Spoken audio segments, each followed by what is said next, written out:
자, 오늘은 철로 역정 네 번째 시간, 구도자라는 제목으로 말씀을 나누겠습니다. 지난 주일 저녁부터 화요일까지 저희 사역자들이 가평에 있는 필그림 하우스에 가서 리트릿을 했습니다. 올해 사역들을 다시 한번 어떻게 할까 점검도 하고 또 계획도 하고 분석도 하고 함께 나누는 시간을 가졌습니다. 근데 거기 가보면요, 철로 역정을 우리가 설교하고 있는데 그 길이 너무 잘 만들어져 있습니다. 필그림 하우스를 제가 처음 가본 것은 아니고 여러 번 가봤는데, 이제 이 설교를 하면서 살펴보니까 그 한 군데 한 군데가 굉장히 의미 있었고 굉장히 깊이 있었고, 어떻게 한 교회가 이렇게 좋은 철로 역정의 길을 만들었나 할 만큼, 놀랄 만큼 귀하게 만들어져 있었습니다. 근데 이 조각을 보시면 아시는 것처럼 이제 철로 역정의 순례길이 들어가면요, 자기 짐을 지고 이 괴로워하는 주인공 이 크리스천의 모습이 나옵니다. 아주 무거운 짐을 지고 이제 순례의 길을 시작하죠. 이게 바로 구도자의 길의 시작입니다. 그래서 저희 사역자들도 이 철로 역정 한 군데 한 군데를 함께 돌아다니면서 순례의 길을 걸었는데, 좀 아쉬웠던 게 월요일이라 설명을 해주는 그러한 시간을 갖지 못했습니다. 근데 여러분들이 아마 교구 또 통해서, 또 교구장님들, 속장님들을 통해서 여러분들을 여기 갈 수 있는 기회가 생기실 거예요. 근데 꼭 가보길 권하는 게, 거기를 가시면 한 지점 한 지점마다 설명해 주시는 시간들을 갖습니다. 그러면 1시간 반 정도 돌아보면 순례의 길이 이거구나, 우리가 순례의 길 가운데 이런 일을 겪구나 라는 것을 아주 깊이 느낄 수 있는 그런 시간을 갖게 되실 것입니다. 자, 이 시간 저희들이 함께 이 말씀을 나누면서 좀 질문을 먼저 해봐야 돼요. 왜 이 크리스찬은, 주인공 크리스찬은 자기가 살고 있는 곳이, 가정이, 환경이 굉장히 안정적이었는데 왜 그토록 무거운 짐을 지고 집을 떠나 순례의 길을 걷게 되었나? 왜 그 길을 갈 수밖에 없었나? 이 질문을 우리가 해 보셔야 합니다. 그것은 다른 이유가 아니었어요. 바로 죄의 문제였습니다. 크리스찬은 그 전까지는 그냥 가족과 함께 멸망의 도시에서 별반 다를 것 없는 안정되고 평안한 삶을 살았는데, 그러나 그가 다른 사람과 딱 한 가지 다른 것이 있어요. 자기 안에 있는 이 죄의 문제, 자기를 계속해서 치고 있는 이 죄의 문제, 그것을 어떠한 것으로도 해결할 수가 없었습니다. 그때 그에게 한 권의 책이 발견되죠. 당시 금서였던 이 성경을 발견했는데, 그 성경에 그가 그토록 고민했던 죄의 문제에 대한 답들이 여기에 나와 있었습니다. 근데 답이 나와 있는 정도가 아니었어요. 자기가 생각했던 것보다 자기가 엄청난 죄인이다, 자기가 생각했던 것보다 자기가 말할 수 없는 죄인이라는 사실을 이 한 권의 책 성경을 통해 발견하기 시작합니다. 견딜 수가 없었어요. 흐느끼기 시작합니다. 어떻게 이 문제를 해결할까? 여러분, 하나님의 말씀을 우리가 나를 통해서 보는 것이 아니라 하나님을 통해 나를 투영해 보면 누구나가 자기를 대면하면서 직면하게 되는 것이, 이 죄의 문제 결코 해결할 수 없다, 나의 능력과 나의 행위로 해결할 수 없다, 그 사실을 깨닫게 되는 것입니다. 죄의 문제가 결코 가볍지 않았구나. 그럼 이렇게 질문해 볼 수 있어요. 다시, 그러면 모두가 이렇게 생각할까? 모두가 성경을 읽는다고, 아니 평소에 내가 말할 수 없는 죄인이다 이렇게 생각하며 살까? 그렇지 않다라는 것입니다. 크리스찬이 너무너무 애통하고 너무너무 안타깝고 두려워서 울부짖다가 집에 도착해요. 처음에 입을 딱 가물고 있어요. 누가 이 말을 이해할까? 근데 견딜 수가 없었습니다. 그래서 가족에게 털어놓기 시작해요. 이 죄의 문제 우리가 해결할 수 없다. 게다가 성경에 보니까 반드시 심판이 이루어진다고 하는데, 이 멸망의 도시를 떠나지 않으면 이 심판을 우리가 모면할 수가 없다. 그러면서 가족들에게 전하기 시작합니다. 가족들이 그 말을 듣고 깜짝 놀랐어요. 자신들이 생각하지 못했던 죄의 문제가 갑자기 생각나서 놀랐을까요? 심판에 대한 두려움이 갑자기 닥쳐와서 놀랐을까요? 아니요. 그냥 잘 살고 있었는데 갑자기 무슨 심판이냐는 겁니다. 갑자기 무슨 죄의 문제 때문에 이토록 흐느끼고 울부짖을 이유가 있는 게 무엇이냐는 거예요. 너무 놀랐어요. 그래서 일단은 크리스찬을 안정시키며 좀 잠을 자. 잠을 자면 괜찮을 거야. 근데 그 잠을 이룰 수가 없었습니다. 아침에 되어 또 얘기해요. 이 문제 해결할 수 없어. 이 문제 우리가 이겨낼 수 없어. 반드시 심판이 와. 가족들이 결단을 내리죠. 어떤 결단? 이 사람 말을 우리가 듣지 않으면 되겠구나. 이 사람 말을 무시하면 되겠구나. 그러면 그러다 말겠지 하면서 무시도 하고 모면도 하고 외면도 합니다. 근데 그가 너무 고통스러웠어요. 가족이 외면하는 게 고통스러웠고 이 죄의 문제를 깨닫지 못하는 게 너무 고통스러웠습니다. 그가 방에서 울부짖으며 기도해요. 하나님, 이 죄의 문제를 깨닫게 하시고 이 심판의 문제를 두려워할 수 있도록 해주십시오. 그러나 아침이 돼도 또 하루가 지나도 변하지 않자 그가 더 이상 집에 있을 수가 없었습니다. 그래서 거죽대기 옷을 입고 집을 뛰쳐나와 달려가기 시작하죠. 여러분은 어떤 연유에서 예수를 믿고 신앙생활을 하기 시작하셨습니까? 여러분 안에 있는 죄의 문제, 이 문제를 해결할 수 없어서 이 문제의 답이 바로 교회이고 예수님이기 때문에 여러분 신앙생활 하셨습니까? 아니면 다른 이유에서 여러분이 교회 나오고 신앙생활 하셨습니까? 여러분 모두 다 인간은 죄인이다. 이 문제에 대해서 어느 정도 인정하시죠? 사실 우리가 중고등학교 때 배웠던 윤리와 도덕을 보면 인간에게 있어서 인간의 본질을 두 가지로 나누잖아요. 한 가지는 성선설. 인간이 그렇게 죄인이 아니고 인간은 착한 것을 갖고 있다. 이게 맹자를 통해 우리가 배우게 된 성선설입니다. 왜냐하면 인간에게 봤을 때 측은지심이 있거든요. 인간에게 있어서 모든 불쌍한 사람이나 어려운 사람을 보면 그 사람을 불쌍히 여기는 그러한 마음들이 있거든요. 그래서 맹자는 그것을 가지고 인간은 선하다. 게다가 수호지심이 있습니다. 뭐냐면 자기가 죄를 지으면 이 죄의 문제 참 문제구나 라고 하는 죄에 대한 안타까움이 있다라는 것이죠. 아니 죄에 대한 안타까움이 있고 불쌍한 사람에 대한 선한 마음이 있으면 인간은 선한 거 아니냐 이렇게 얘기했어요. 근데 반대로 순자라는 사람은 아니다. 인간은 악하다. 인간의 존재 자체가 악해서가 아니라 인간에게 있어서는 모두가 이치가 있다. 이가 있는데 그 이는 다른 사람을 중심으로가 아니라 나를 중심으로 움직인다. 그러니까 나의 이치에 맞으면 그것은 선한 것이고 나의 이치에 맞지 않으면 그것은 악한 것이다. 근데 인간 모두는 이로부터 움직일 수밖에 없다. 그러니까 본능적으로 자신을 위해서 움직이기 때문에 결국은 선이라는 기준도 악이라는 기준도 자기의 판단이다. 그렇기 때문에 인간은 악하다. 그러면 이 악한을 해결할 수 있는 방법이 뭔가? 바로 가르쳐야 된다. 법으로 가르쳐서 그것들을 개선시켜야 되고 윤리와 도덕을 가르쳐서 개선시켜야 된다. 이게 바로 우리가 배웠던 성선설과 성악설입니다. 자, 그럼 기독교가 말하는 인간의 본질, 그거는 성선설에 가깝습니까? 성악설에 가깝습니까? 성악설에 가깝죠. 당연히 인간은요 전적인 타락한 존재이다. 우리는 이렇게 배우고 알고 있습니다. 그래서 끊임없이 성경은 죄에 대해서 말하고 있어요. 창세기 6장에 보면 인간은 홍수 이전서부터 굉장히 악했다라고 말을 합니다. 얼마나 악했냐? 창세기 6장에 보면 이렇게 나와 있죠. 하나님께서는 사람의 죄악이 세상에 가득 차고 마음에 생각하는 모든 계획이 언제나 악한 것임을 보시고, 자, 하나님의 판단은 그겁니다. 사람들이 살고 있는 이 세상은 그냥 악 자체다. 그리고 사람들이 생각하고 계획하는 것 그 자체도 그냥 악한 것이다. 하나님이 후회할 수밖에 없는 그 악함이 인간에게 가득 찼다라는 것입니다.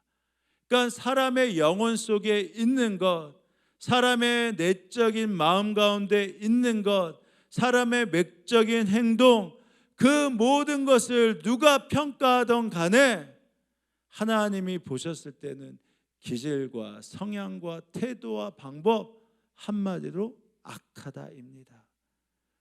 창세기 1장에 보면 인간은 하나님의 선하심을 갖고 태어났지만 그러나 결국은 그 악이 사람에게 들어옴으로 말미암아 인간은 무엇을 해도 전적으로 타락한 존재이다. 완전히 썩었다. 가능성이 없다. 이게 하나님의 말씀이었습니다. 자, 여기 귤이 있어요. 근데 귤이 곰팡이가 들었습니다. 모양은 그대로 있어요. 그렇지만 이것은 썩어서 먹지 못하는 겁니다. 모양은 그대로 있지만 이것은 결코 누구도 손해되지 않습니다. 이것이 바로 하나님이 말씀하시는 전적인 타락, 인간이 죄된 존재라는 것입니다. 그래서 하나님이 심판하셨죠. 그리고 다시 인류가 시작되었습니다. 그러면 홍수 이후에 사람들은 좀 개선되었을까요? 좀 착해졌을까요? 홍수 이후에 인간의 삶이 나아졌을까요? 그렇지 않다입니다. 오히려 홍수 이전보다 홍수 이후의 인간은 더 타락하면 타락했지 결코 선해지지 않았다라는 것입니다. 이사야서에 보면 이런 탄식이 흘러나옵니다. 슬프다. 죄 지은 민족, 허물 많은 백성, 흉악한 종자, 타락한 자식들, 너희들은 하나님을 버렸구나. 하나님을 업신여기고 등을 돌리고 말았구나. 홍수 이후에 대한 인간의 평가, 이 땅의 모든 민족은 죄를 지은 민족이다. 이 땅의 모든 가문은 허물이 많은 가문이다. 이 땅에 있는 모든 개인은 타락한 자식들이다. 더 이상 가능성이 없다. 한마디로 선을 행하는 자가 없다. 그러니까 홍수 이전과 홍수 이후에, 아니 지금까지 오직 지금까지 여전히 still continually 여전히 인간은 오직 그리고 여전히 지속적으로 타락한 존재이다. 이게 바로 하나님이 말씀하시는 인간입니다. 그러기에 이 죄의 문제 어떻게 해결할 수 있을까? 순자가 말하는 성악설을 통해서 어떠한 법률을 만들고 어떠한 규범을 만들고 어떠한 선한 삶을 가르쳐서 바뀔 수 있을까? 그렇지 않다는 겁니다. 타락한 존재가 만드는 모든 것조차 그것이 악하기 때문입니다. 그래서 성경이 말하는 이 죄에 대한 개념은요, 모두가 악하지만 그 해결책은 너무나 달라요. 당신들이 어떠한 선행을 행한다 할지라도, 어떠한 선한 마음, 어떠한 선한 행위, 선한 것을 배운다 할지라도 결국은 악으로 흐를 수밖에 없다. 그래서 인간의 어떠한 노력으로 이 죄, 이 문제 해결할 수 없다. 그러면 이 문제 어떻게 해결할 수 있나? 바로 철저한 자기 대면을 통해서 나의 죄를 보게 됐을 때, 어떻게 할까 고민하는 그 순간 그 죄들을 해결하실 수 있는 예수님이 보이신다는 것입니다. 내 죄에 대한 해결책 나로 인하여가 아니라 예수를 통해서, 예수의 십자가를 통해서 해결받을 수 있다. 바로 그것을 이 성경을 통해 우리가 발견할 수 있다라는 것이죠. 여러분, 예수님을 믿는 거 복받기 위함이잖아요. 그 복이 뭐예요? 바로 죄 사함의 복입니다. 어떤 인간도 만들어 갈 수 없는 그 죄 사함의 복, 바로 그것이 예수님을 통해 우리에게 허락된다라는 것이죠. 그러므로 이 크리스찬이 구도자의 길을 떠나면서 어깨에 짊어졌던 그 무거운 짐, 그 짐은요, 여러분의 노력으로 결코 떨어지지 않는다라는 거예요. 오히려 그것을 인정해야 됩니다. 시편에서는 이렇게 얘기하잖아요. 그 짐은 얼마나 무거운지 어느 누구도 벗어낼 수 없다. 나의 죄의 벌이 나를 짓누르니 이 무거운 짐을 내가 더는 견딜 수 없습니다. 그래서 이렇게 내 죄의 문제를 내가 해결할 수 없음에 대해서 깨닫고 울부짖을 때, 그러면 이것을 어떻게 해결할 수 있단 말이냐? What shall I do? 내가 이것을 어떻게 벗어날 수 있느냐? 탄식하기 시작하는 것입니다. 오늘 본문 사도행전 2장 37절에 베드로의 말을 듣고요, 그 당시에 있던 사람들이 비로소 눈이 열리고 마음이 열리면서 말씀을 듣고 깨닫게 된 게 뭔지 아십니까? 그러면 이 죄의 짐을 어떻게 벗어버릴 수 있느냐? 화시아라이도 어떻게 이것을 벗어날 수 있냐? 사람들이 이 말을 듣고 마음에 찔려서 형제들이여, 우리가 어떻게 하면 좋겠습니까? 어떻게 하면 이 죄의 문제를 벗어낼 수 있겠습니까? 바로 그때 자기 대면이 시작돼요. 아, 이것이 내가 아니라 바로 예수를 통해서구나. 여러분, 병원에 가면 제일 비싸게 병원 진료비를 받게 되는데 그게 뭔지 아세요? 수술 도구를 사용해서 수술할 때 그 병원비가 비싸냐? 그렇지 않아요. 병을 진단하는 MRI, CT, 내시경 이 검사가 오히려 수술비보다도 훨씬 비쌉니다. 그건 보험도 안 돼요. 왠지 아십니까? 진단이 분명해야 수술을 할 수 있기 때문입니다. 그래서 진단료를 아무리 비싸게 낸다 할지라도 그 병의 진단을 해야지만 비로소 수술을 할 수 있기 때문에 이 진단료가 그렇게 비싼 거예요. 여러분, 우리가 마찬가지입니다. 여러분, 말씀을 읽는 이유는 첫 번째, 자기 대면을 우리가 할 수 있기 때문입니다. 내가 죄인이구나. 내가 죄인이구나. 어찌할 거를 할 수 있도록 이 성경을 통해서 우리가 발견하기 때문입니다. 그러면 내가 죄인이라는 사실 절대 거부할 수 없게 되는 것이죠. 이 죄로 가득 찬 나의 모습을 발견하게 된다 말입니다. 신대원 제자 훈련생들 가르쳤을 때 말씀드렸던 기억 하실 겁니다. 신학대학원에 다니는 전도사님들 제자 훈련을 했어요. 근데 그 내용 가운데 하나가 이 성경에 있는 죄의 목록을 가지고 자신이 어떤 죄를 짓는지를 하나하나 체크해 보는 시간이 있습니다. 근데 전도사님들인데 그것을 하나하나 체크하다 보니까 깜짝 놀라는 거예요. 평소에는 그토록 생각하지 못했던 이 죄가 얼마나 많은지를 깨닫기 시작한 겁니다. 그러니까 한 전도사님이 그래요. 내가 그토록 잘 몰랐는데 이걸 하나하나 해보니까 내가 엄청난 죄인인 걸 알았습니다. 그러면 그 얘기를 듣고 다른 분들이 어땠을 것 같아요? 맞아요, 저도 그렇습니다. 저도 엄청난 죄인입니다. 그러면 그 말을 듣고 저는 우리 전도사님들 엄청난 죄인이네, 회개에 그랬겠습니까? 그 말을 듣고 제가 그랬죠. 당신들은 그래도 지금 예수의 종이라고 지금 가는데, 나는 목사가 된 지도 이렇게 오래됐는데 여전히 당신들과 다를 바 없이 죄의 목록이 이렇게 많으니 내가 가장 큰 죄인이죠. 그러고 나서 이제 차를 몰고 집에 오는 길에 전도사님 한 분이 말했던 생각이 나요.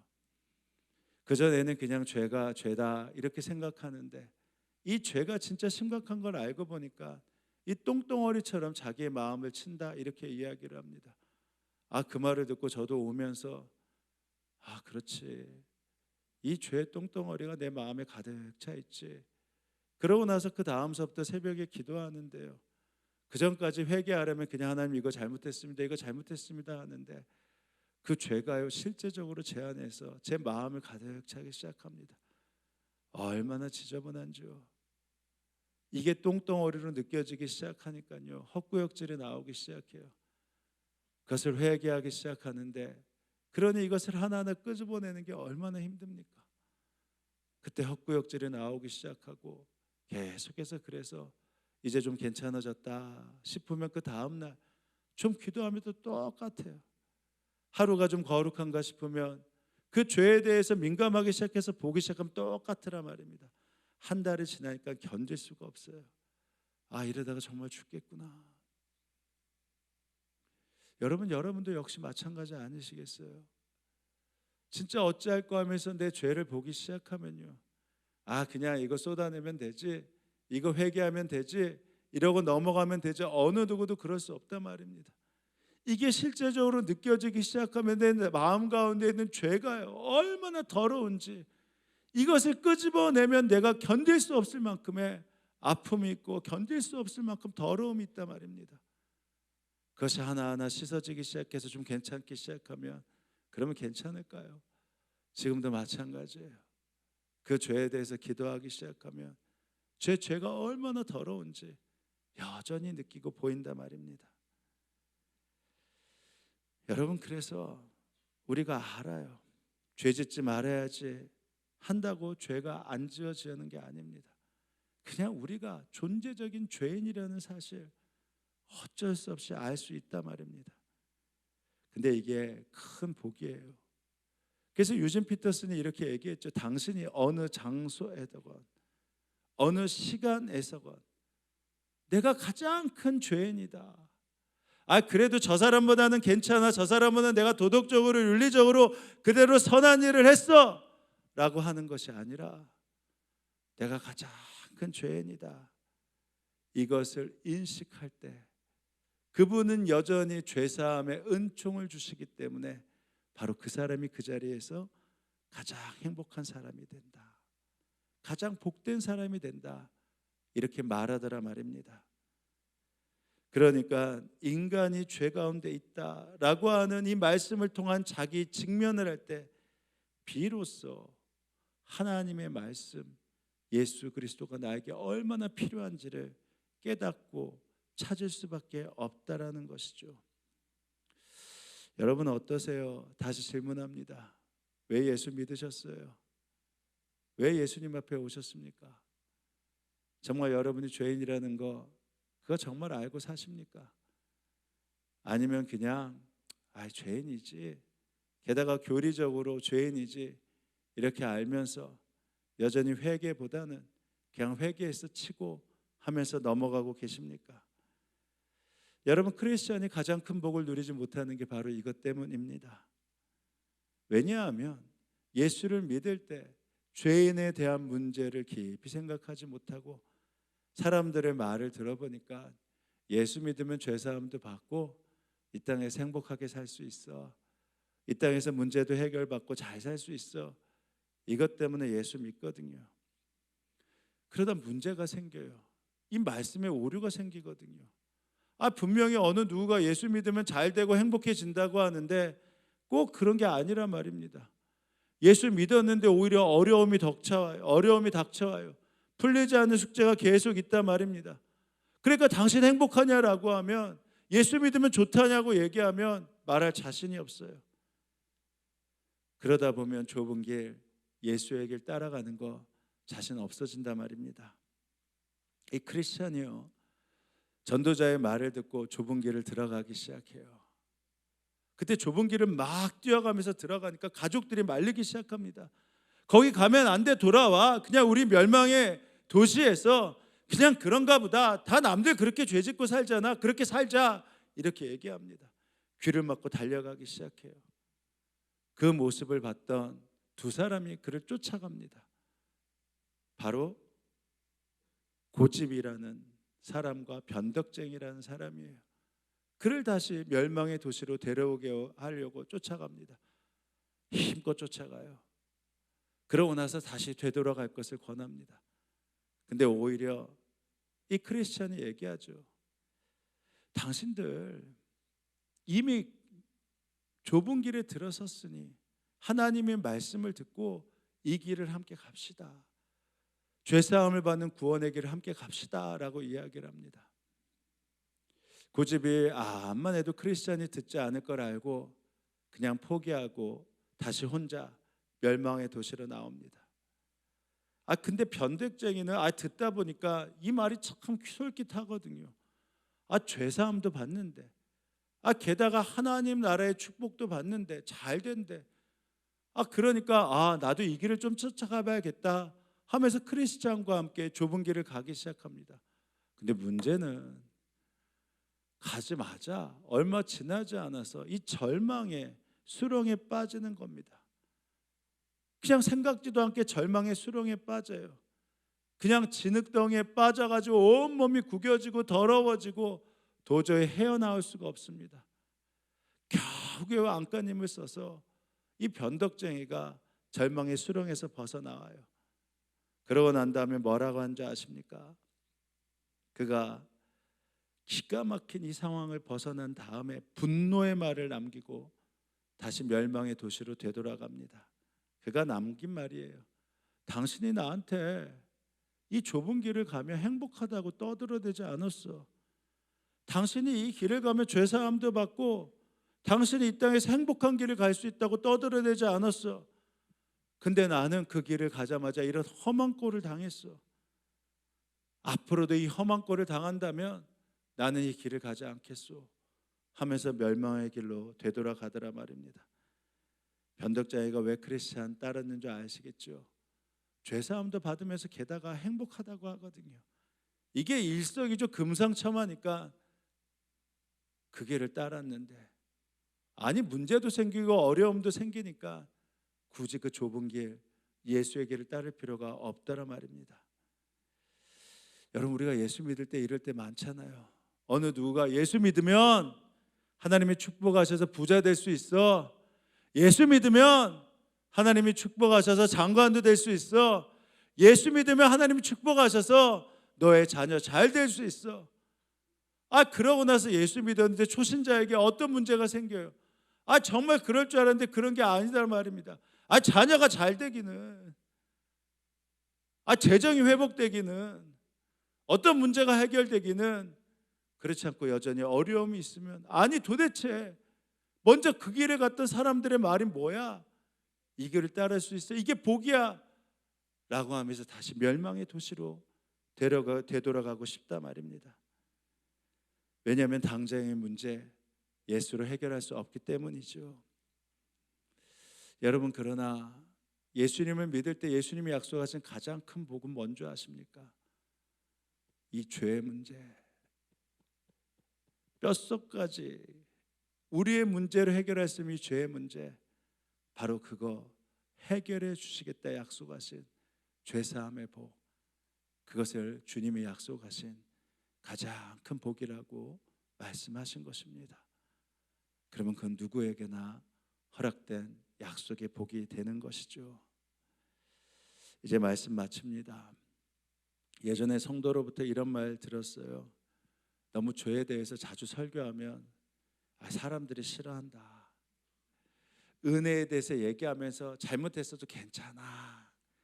다 그럴 수 있는 거지. 괜찮아. 하나님 포기하지 않으셔. 괜찮아. 다시 잘 될 수 있어. 괜찮아. 다시 물질적 문제에서 해결받을 수 있어. 그럴 성교를 해야 좋아하지. 계속 죄인이라고 얘기하면 처음에는 그거 인정하다가 두 번, 세 번 되면 왜 자꾸만 나한테만 죄인이라고 합니까? 솔직히 저 사람이 나보다 더 큰 죄인인데, 저 사람이 나보다 훨씬 죄졌는데 자꾸만 왜 나만 보면서 죄인이라고 합니까? 이제 그런 말씀 좀 그만하세요. 그렇게 말하고 싶더라 말입니다. 근데 여러분, 기억하셔야 됩니다. 아무리 유창한 언어를 사용하고, 아무리 점잖은 언어를 사용하고, 고상한 표현을 사용하고, 선한 의도를 가지고 말씀을 전한다 할지라도, 성경을 하나 풀어가면서 여러분도 성경을 잘 알고 저도 성경을 철석같이 외운다 할지라도 우리의 내면이 속속들이 죄인이다 라는 말이 들리지 않는다면 우리는 좁은 길을 갈 수도 없고 하나님의 은혜를 사모할 수도 없고 내가 가장 큰 복을 받은 사람이다, 이것을 인정할 수도 없다라는 것입니다. 죄의 문제를 끊임없이 고백할 때 비로소 하나님께서 약속하신 원복, 바로 오리지널 블레싱, 바로 죄사함의 그 복이 지금도 나에게는 가장 큰 복이구나, 그것을 고백하며 살 수 있다라는 것이죠. 죄인된 여러분 들으십시오. 여러분은 죄인입니다. 그러기에 주님을 구하십시오. 그 주님이 여러분과 함께 하실 것입니다. 그 은혜가 여러분에게 넘치길 주님의 이름으로 축원합니다. 이제 이 시간 우리가 성찬을 받을 때, 성찬은 주님의 살과 피로 약속하신 우리와 함께 하시겠다는 죄사함의 약속입니다. 교리로만 아는 것이 아니라 여러분의 죄를 고백할 때 주님은 여러분에게 사하시는 은총을 베풀어 주시고 그 약속으로 여러분의 기쁨을 회복시켜 주실 것입니다. 이 성찬 앞에서 다시 한번 주님, 내가 죄인입니다. 말씀하신 죄가 있다면 고백하시는 시간을 가지며 성찬을 받는 시간을 갖도록 하겠습니다. 우리 함께 기도합니다.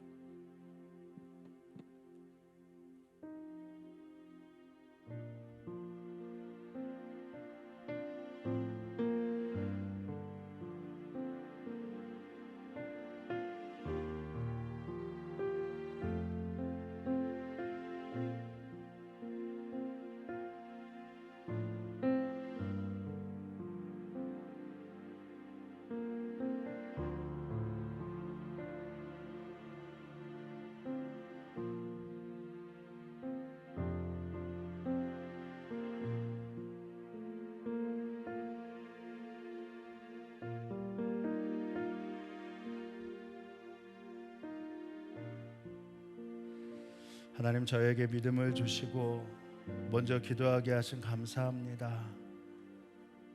우리가 죄인이라, 우리가 씻을 수 없는 죄인이라 주님이 약속하신 몸과 피를 마시게 하시고, 이 주님의 몸과 피를 마실 때 사하시는 은총을 누리게 하시니 감사합니다.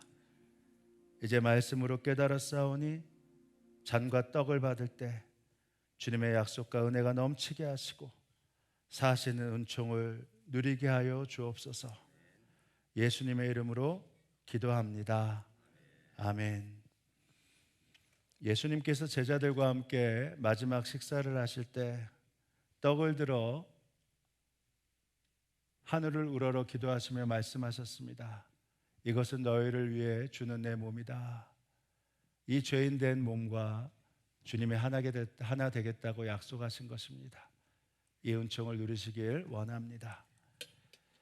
주께서 식후에 잔을 제자들에게 한 명도 빠짐없이 일일이 주시며 말씀하셨습니다. 받아 마시라. 이것은 너희 죄를 사하기 위해 흘리는 나의 피, 곧 약속 언약의 피라. 주님의 십자가는 우리의 죄를 완전히 사하셨을 뿐만 아니라 오늘도 찔러 말씀하시는 그 죄에 대해 주님 앞에 사함의 은총을 구하면 주님은 흰 눈보다 더 희게 여러분의 죄를 사해 주실 것입니다. 이 시간 그 은혜를 믿으며 먼저 이 시간 떡을 받는 시간을 갖도록 하겠습니다. 떡을 받을 때 바로 드시지 마시고, 이 자그마한 떡이지만 이 죄인된 몸과 바로 내 주님이 한 몸 이루셨구나, 그 약속의 말씀을 믿으며 주 앞에 서시길 바랍니다.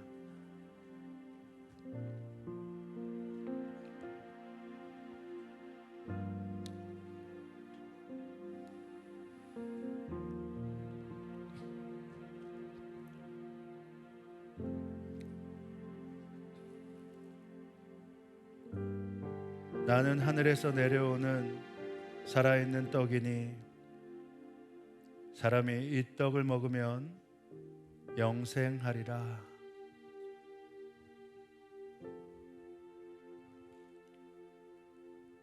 너희가 이 떡을 먹으며 이 잔을 마실 때마다 주의 죽으심을 그가 오실 때까지 전하는 것이니라. 그러므로 누구든지 주의 떡이나 잔을 합당하지 않게 먹고 마시는 자는 주의 몸과 피에 대하여 죄를 짓는 것이니라.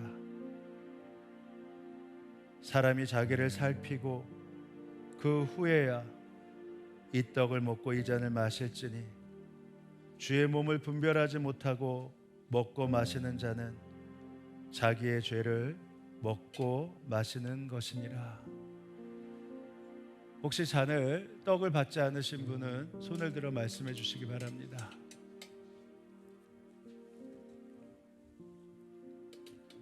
예수님의 몸입니다. 예수님의 몸입니다. 예수님의 몸입니다. 예수님의 몸입니다. 예수님의 몸입니다. 예수님의 몸입니다. 예수님의 몸입니다. 예수님의 몸입니다. 예수님의 몸입니다. 예수님의 몸입니다. 이 시간 이 죄인된 몸과 한 몸 이루는 주의 약속을 믿으며 고백합니다. 이것은 여러분에게 주시는 주님의 몸입니다. 아멘. 제가 믿음으로 주님의 몸을 먹습니다.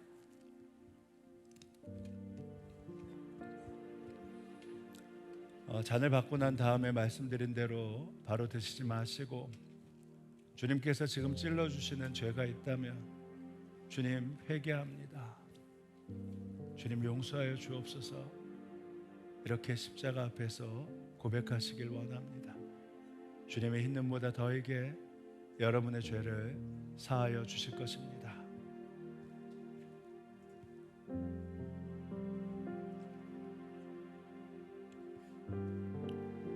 내 살을 먹고 내 피를 마시는 자는 영생을 가졌고 마지막 날에 내가 그를 다시 살리리니 내 살은 참된 양식이요 내 피는 참된 음료로다. 내 살을 먹고 내 피를 마시는 자는 내 안에 거하고 나도 그 안에 거하나니 살아계신 아버지께서 나를 보내심에 내가 아버지로 인하여 사는 것 같이 나를 먹는 그 사람도 나로 인하여 살리라.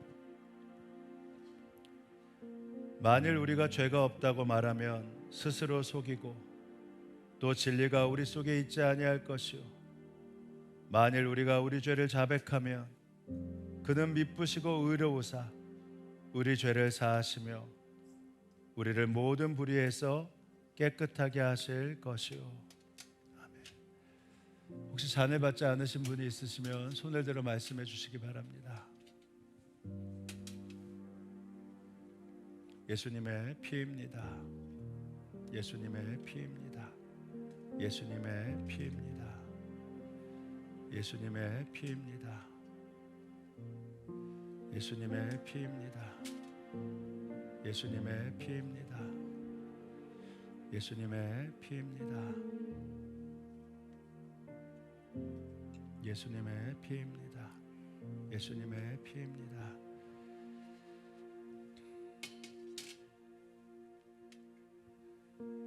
죄를 고백한 자에게 완전히 사하시는 주님의 은총을 믿으며 함께 고백합니다. 이것은 여러분에게 주시는 주님의 피입니다. 아멘. 제가 믿음으로 주님의 피를 마십니다. 잔은 의자 좌우에 두시면 예배 후에 안내위원들이 수고하도록 하겠습니다. 우리 함께 기도하시겠습니다. 은혜와 사랑이 충만하신 아버지 하나님, 제가 늘 태어날 때부터 진노의 자식이었고 여전히 죄인임을 고백했지만 우리가 행복하지 않은 것은 그 사실을 온전히 인정하지 않았음 때문임을 고백합니다.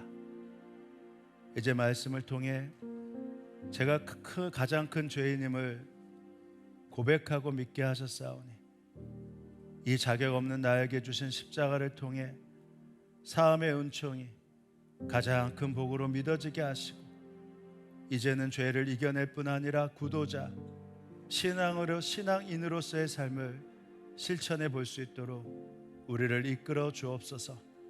이 나라를 위해서 기도합니다.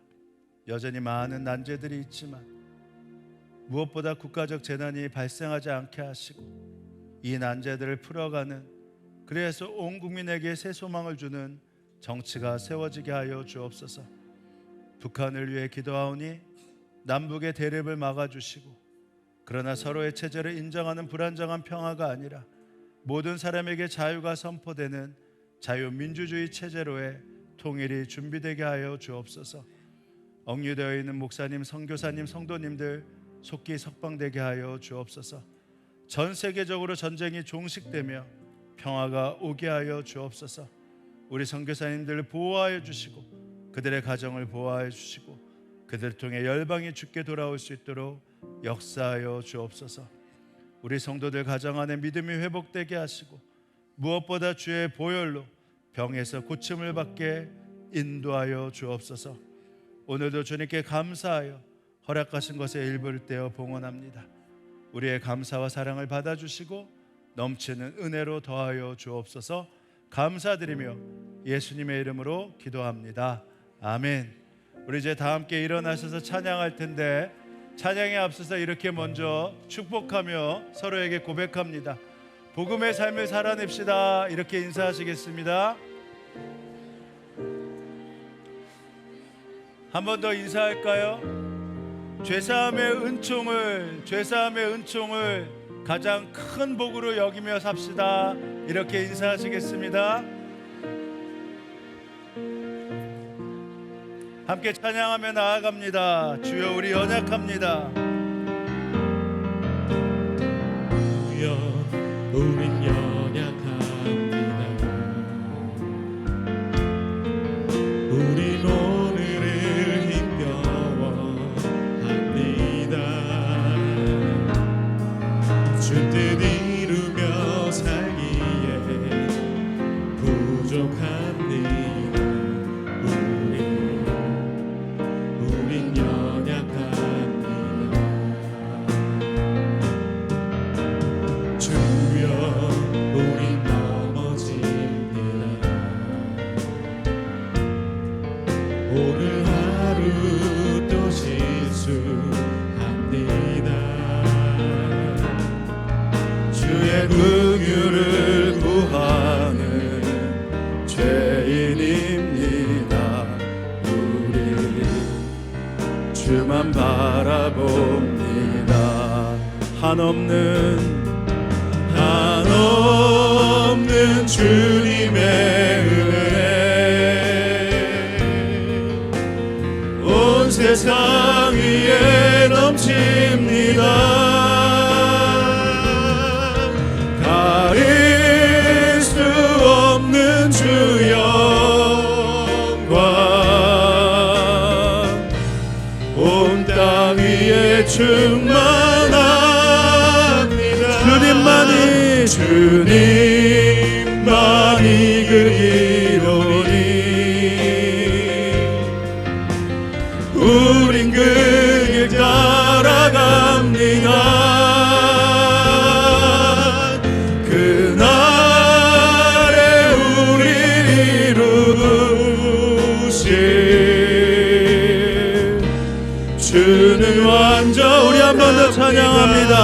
한없는 주님의 은혜, 한없는 주님의 은혜 온 세상 위에 넘칩니다. 가릴 수 없는 주 영광 온 땅 위에 충만합니다. 주님만이 길이요 우린 그 길 따라갑니다. 우린 그 길 따라갑니다. 그날에 우릴 이루실 주는 완전합니다. 우리가 주를 따라 좁은 길 가게 하시고 그 사함의 은총의 복을 누리게 하여 주옵소서. 지금은 우리 주 예수 그리스도의 은혜와 그 크신 하나님의 사랑과 성령님의 위로 함께 내주 교통하심이 이 예배에 참여한 성도들 머리머리 가운데 그들의 가정과 일터 가운데 지금으로부터 영원히 함께 하옵시기를 간절히 축원하옵나이다. 아멘.